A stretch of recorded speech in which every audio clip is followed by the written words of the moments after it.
My name is Louise McElvanna and I'm the Assistant Festival Manager for Coors Light Open House Festival. This will be my 6th year working with the festival.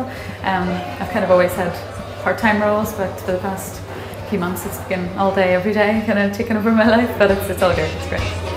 Well, my name's Craig. I've been going to the festival for a number of years, and recently I joined the committee of the festival. We help Kieran steer the festival in the right direction so we end up with an enjoyable and hopefully successful event come festival time. Hi, I'm Kieran Gilmore. I'm the festival director.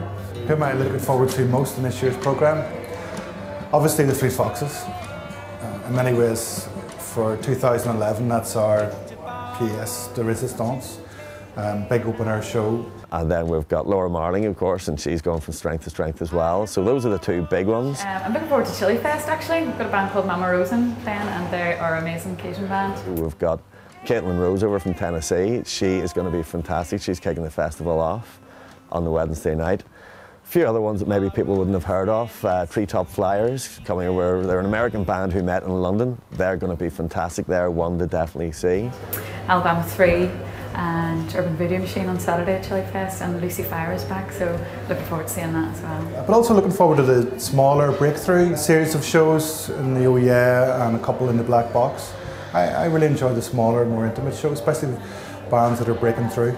So it's a small gigs like that that really make it the festival to me. Hi, my name is Jordana Busby. I am Brands Manager for Molson Coors Ireland. So this is Coors Light's 4th year of being headline sponsor of the Coors Light Open House Festival. Well, the Coors Light Open House Festival is all about emerging artists and bringing them back year after year. So I would really look forward to seeing Laura Marling. She has grown with the festival, and that's where I found out about Laura 4 years ago. Hi, I'm Maria McAllister. I'm the Arts Development Officer for Traditional Arts in Northern Ireland.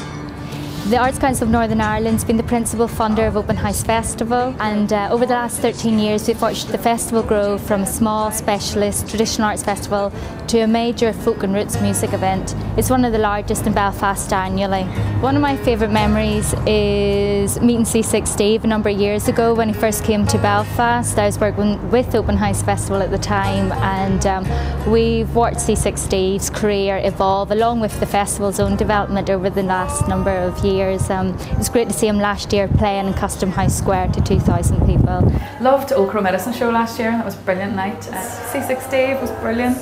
They're all good. I've usually never heard of half the bands, but I'm coming to the festival, but by the end of it I have them all on my iPod, so loads of new music for me. Well, C6 Steve very much grew up around the festival. I mean, the first year he played here, Kieran had brought him over. He was staying with him, living with him and his partner and kids. He wasn't staying in a big hotel, he wasn't doing anything fancy like that. Staying in their house, going to the gig, and it just blew people away. But since then he's been back a couple of times, and every time he comes back, the whole place just goes nuts. That if it wasn't for the Open House Festival, there wouldn't be a C6 Steve.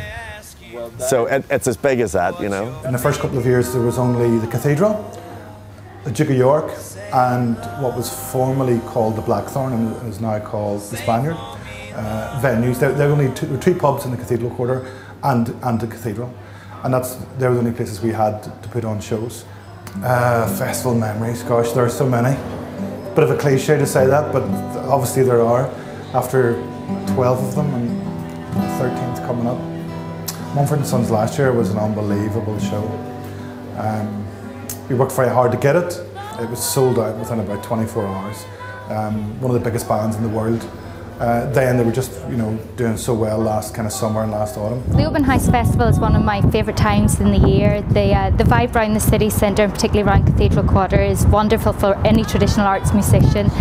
It's such an intimate festival, and yet we're drawing crowds of around 5,000 people to any given concert in Custom House Square. I'm working with Kieran and his family. It's just been excellent, and just really enjoyed it. We have a great partnership with Kieran and the team there. So Kieran has had a knack of getting people just as they're just about to launch, and maybe 6 months later you'll see him on Jules Holland, that sort of thing, so we're in there right on the ground floor.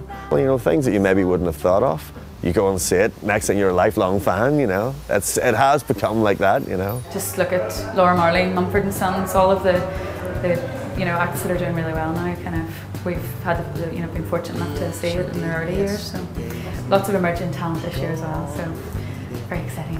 Well, definitely I'd have to go to last year when Mumford & Sons came on the stage. It was like an impromptu jam outside the Blue Moon area. People just naturally flocked there, and even bands flocked there and started jamming outside.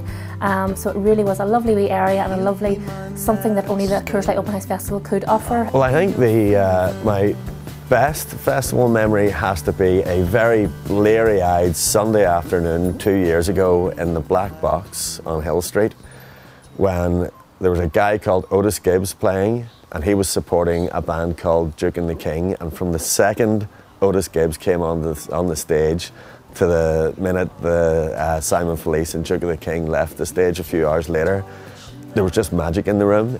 The best gig I've ever been to, and it was on a Sunday afternoon at the Open House Festival.